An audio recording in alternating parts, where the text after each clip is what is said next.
నమస్తే, welcome to N times. నేను Bapayya. Rayalaseema steel plant YS family చేసిన ద్రోహం అని చెప్పి ఈ వీడియోకి నేను ఒక టైటిల్ పెట్టాను. అంటే రాయలసీమ స్టీల్ ప్లాంట్కి వైఎస్ రాజశేఖర రెడ్డి, వైఎస్ జగన్మోహన్ రెడ్డి ద్రోహం చేశారా అని అంటే ప్రస్తుతం రాయలసీమ ప్రజలంతా, ముఖ్యంగా కడప జిల్లా వాసులంతా కూడా అవుననే అంటున్నారు. ఎందుకని అంటే ఈ రాయలసీమ స్టీల్ ప్లాంట్ అనేది రాయలసీమ మొత్తానికి తలమానికమైతే కడప జిల్లాకి చాలా అవసరం. కడప జిల్లా వాసుల చిరకాల వాంఛ కూడా. మరి అలాంటి స్టీల్ ప్లాంట్ని ఎందుకు ఏర్పాటు చేయలేకపోయారు? వాళ్ళ హయాంలోనే ఏర్పాటు చేసి ఉండొచ్చు కదా. నిజానికి కడప జిల్లాలో ఏర్పాటు చేయాల్సిన ఈ స్టీల్ ప్లాంట్కి 2007లోనే రాజశేఖర రెడ్డి ముఖ్యమంత్రిగా ఉండగా బ్రహ్మిణి స్టీల్ ప్లాంట్ అనే పేరుతోటి శంకుస్థాపన కూడా చేశారు రాజశేఖర రెడ్డి. కానీ రాజశేఖర రెడ్డి 2009 వరకు ముఖ్యమంత్రిగా కొనసాగినా దాన్ని పట్టించుకున్న పాపాన పోలేదు. దాని నిర్మాణానికి అడుగులు ముందుకు పడేలాగా చేసిన పాపాన పోలేదు. ఆయన రెండవసారి ముఖ్యమంత్రి కూడా అయ్యారు. అయితే కొన్నాళ్ళకి ఆయన మరణించారనుకోండి, అది వేరే విషయం. దాన్ని పక్కన పెట్టేస్తే మరి 2019లో జగన్మోహన్ రెడ్డి మరోసారి, అంటే ఆ వైఎస్ ఫ్యామిలీకే అధికారం దక్కే అవకాశం వచ్చింది కదా. అధికారాన్ని దక్కించుకున్నారు, జగన్మోహన్ రెడ్డి ముఖ్యమంత్రి అయ్యారు. అయిన తర్వాత 2019లో జగన్మోహన్ రెడ్డి కూడా దానికి శంకుస్థాపన చేశారు. వైఎస్ఆర్ స్టీల్ కార్పొరేషన్ అనే పేరుతోటి దాన్ని కంప్లీట్ చేయలేదు. మళ్ళీ చెల్లికి పెళ్ళి జరగాలి మళ్ళీ మళ్ళీ అని అంటారు కదా, అలా 2023లో కూడా శంకుస్థాపన చేశారు. కానీ పూర్తి కాలేదు. ఇప్పుడు మళ్ళీ 2026 జూలై 3వ తేదీన ఇప్పుడు ఆంధ్రప్రదేశ్ ముఖ్యమంత్రి నారా చంద్రబాబు నాయుడు కూటమి ప్రభుత్వం తరఫున ఆ స్టీల్ ప్లాంట్కి శంకుస్థాపన చేయబోతున్నారు. అందుకనే ఇప్పుడు ప్రజలంతా కూడా, ముఖ్యంగా కడప జిల్లా వాసులంతా కూడా స్టీల్ ప్లాంట్కి వైఎస్ ఫ్యామిలీనే ద్రోహం చేసిందా అని చెప్పేసి మాట్లాడుకుంటున్న పరిస్థితి కనిపిస్తుంది. అసలు స్టీల్ ప్లాంట్ని కడపలోనే ఎందుకు ఏర్పాటు చేయాలి? రాయలసీమలో ఇంకా చాలా ప్రాంతాలు ఉన్నాయి కదా, కడపలోనే ఎందుకు ఏర్పాటు చేయాలి? ఈ స్టీల్ ప్లాంట్కి ఉన్న ప్రత్యేకత ఏంటి? ఈ స్టీల్ ప్లాంట్ అందుబాటులోకి రావటం వల్ల ఎవరికి ఉపయోగం, ఎంత ఉపయోగం, ఇలాంటివన్నీ కూడా ఈ వీడియో ద్వారా నేను మీకు తెలియజేస్తాను. ఎక్కడా స్కిప్ చేయకుండా ఎండ్ వరకు చూడండి. సో ఇక ఈ స్టీల్ ప్లాంట్ విషయానికి వస్తే, ఈ స్టీల్ ప్లాంట్ని కడపలోనే ఎందుకు ఏర్పాటు చేయాలి అనే దాని గురించి మనం మాట్లాడుకుంటే, ఇక్కడ కడపలోని సున్నపురాళ్లపల్లిలో ఈ ప్లాంట్ని ఏర్పాటు చేయబోతున్నారు. దీన్ని అక్కడ ఏర్పాటు చేయడానికి ముఖ్య కారణం ఏంటంటే, ఈ కడప చుట్టుప్రక్కల ప్రాంతాల్లో మంచి iron ore, quality iron ore దొరుకుతుంది. ఈ ఐరన్ ఓర్ అక్కడ ఉండే క్వాలిటీ ఐరన్ ఓర్ అక్కడే దొరుకుతుంది కాబట్టి స్టీల్ ప్లాంట్ని కూడా అక్కడే ఏర్పాటు చేసుకుంటే అక్కడే ఐరన్ని ఉత్పత్తి చేయొచ్చు, స్టీల్ని ఉత్పత్తి చేయొచ్చు. అందుకనే అక్కడే ఈ స్టీల్ ప్లాంట్ని ఏర్పాటు చేయబోతున్నారు. పైగా గండికోట నుంచి నీళ్లు కూడా అందించవచ్చు. స్టీల్ ఫ్యాక్టరీకి నీరు కూడా కావాలి కదా. సో కాబట్టి అక్కడి నుంచి నీటిని కూడా త్వరగా అందించే అవకాశం ఉంటుంది కాబట్టి అక్కడే ఏర్పాటు చేయబోతున్నారు. పైగా ఇంకొకటి ఏంటంటే, ఈ స్టీల్ని ఎలా ఉత్పత్తి చేస్తారంటే బొగ్గుని ఉపయోగించే అవసరం లేకుండా దీన్ని ఎలక్ట్రిక్ ఆర్క్ ఫర్నెన్స్ అనే ఒక ప్రాసెస్లో ఉత్పత్తి చేస్తారు, ఈ స్టీల్ని ఉత్పత్తి చేస్తారు.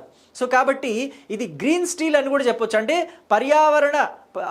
పర్యావరణకి ఫ్రెండ్లీగా ఉండే, మనకి చాలా ఉపయోగపడుతుంది అనమాట. అంటే ఈ పర్యావరణానికి కాలుష్యం జరగకుండా, ఎటువంటి ఇబ్బంది లేకుండా ఒక గ్రీన్ స్టీల్ అని చెప్పేసి దీన్ని చెప్పడంలో కూడా ఎటువంటి సందేహం లేదు. ఇక దీనికి పెట్టుబడి ఎంత అంటే 16.350 కోట్ల రూపాయల పెట్టుబడి. ఈ పెట్టుబడితోటి దీన్ని ఏర్పాటు చేయబోతున్నారు. జేఎస్డబ్ల్యూ ప్రధాన భాగస్వామ్యం ఈ స్టీల్ ప్లాంట్కి. ఈ స్టీల్ ప్లాంట్ పూర్తయితే 2500 మందికి ఉపాధి కూడా దొరుకుతుంది.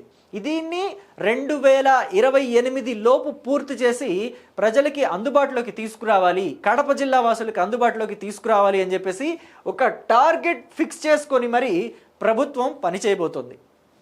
అయితే ఇక్కడ నేను ఆల్రెడీ మీకు చెప్పాను కదా, 2007లోనే దీనికి వైఎస్ఆర్ ఒకసారి శంకుస్థాపన చేశారు. 2018లో చంద్రబాబు మరోసారి శంకుస్థాపన చేశారు. అయితే జగన్మోహన్ రెడ్డి మనస్తత్వం ఎలా ఉంటుందంటే, శంకుస్థాపన చంద్రబాబు చేశారు, 2019లో నేను ముఖ్యమంత్రి అయ్యాను, నేను ఈ వర్క్ని ఇలాగే కంటిన్యూ చేస్తే ఘనతంతా చంద్రబాబుకు దక్కుతుందేమో అని చెప్పేసి ఒక రకమైన ఫీలింగ్ అంతా ఉంటుంది జగన్మోహన్ రెడ్డిలో.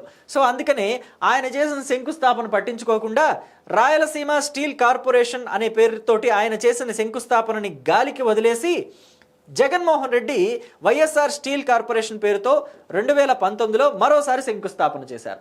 సరే, శంకుస్థాపన చేశారు, అధికారంలోకి వచ్చిన మొదటి సంవత్సరంలోనే శంకుస్థాపన చేశారంటే దాన్ని 2 ఏళ్లకు 3 ఏళ్లకు కంప్లీట్ చేయొచ్చు. అంటే 2019, 2020, 2021 కల్లా కంప్లీట్ చేసేసి ఈ 3 సంవత్సరాల్లో ఎండింగ్లో 2021 ఎండింగ్లో కల్లా ప్రజలకి అందుబాటులోకి తీసుకురావచ్చు. కానీ జగన్మోహన్ రెడ్డి అలా చేయలేదు. 2022 వదిలేశారు. 23లో అంటే ఎలక్షన్కి సరిగ్గా 1 సంవత్సరం ముందు మళ్ళీ శంకుస్థాపన చేశారు. వైఎస్ఆర్ స్టీల్ కార్పొరేషన్ పేరుతోటి ఒకసారి శంకుస్థాపన చేసిన తర్వాత జేఎస్డబ్ల్యూ తోటి కాంట్రాక్ట్ ఇచ్చేసి అదే పేరుతోటి శంకుస్థాపన మళ్ళీ చేశారు. అందుకే నేను అన్నాను, చెల్లికి పెళ్ళి జరగాలి మళ్ళీ మళ్ళీ అని యమలీల సినిమాలో తనికెళ్ళ భరణి అన్నట్టుగా జగన్మోహన్ రెడ్డి పరిపాలనలో ఈ స్టీల్ ప్లాంట్కి మళ్ళీ శంకుస్థాపనలు చేశారు. కానీ 2023లో శంకుస్థాపన చేసిన జగన్మోహన్ రెడ్డి ముఖ్యమంత్రిగా ఆ స్టీల్ ప్లాంట్కి ఏమైనా నిధులు కేటాయించారా? ఆ స్టీల్ ప్లాంట్ పనులు ఏమైనా ముందుకి అడుగు పడ్డాయా అంటే ఎక్కడా లేదు.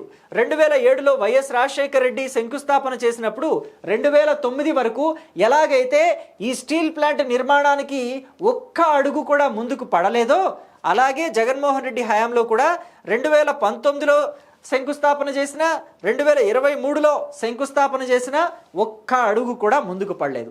మళ్ళీ చంద్రబాబు వచ్చి మళ్ళీ శంకుస్థాపన చేయాల్సిన పరిస్థితులు ఏర్పడ్డాయి. కానీ ఈసారి మాత్రం ఈ కూటమి సర్కారు స్టీల్ ప్లాంట్ని త్వరితగతిన పూర్తి చేసి ప్రజలకి, కడప జిల్లా వాసులకి అందుబాటులోకి తీసుకురావాలి అని చెప్పేసి గట్టిగా ఫిక్స్ అయ్యింది. అందుకనే 2028 కల్లా పూర్తి చేస్తామని టార్గెట్ కూడా ఫిక్స్ చేసుకుని పనులని స్టార్ట్ చేయబోతోంది. మరి దీని మీద మీ అభిప్రాయాన్ని కమెంట్ బాక్స్లో తెలియచేయండి. స్టీల్ ప్లాంట్కి, కడప జిల్లా వాసుల చిరకాల వాంఛ అయిన ఈ రాయలసీమ స్టీల్ ప్లాంట్కి నిజంగా న్యాయం చేస్తుంది ఎవరని మీరు అనుకుంటున్నారో కమెంట్ బాక్స్లో చెప్పండి. Thank you.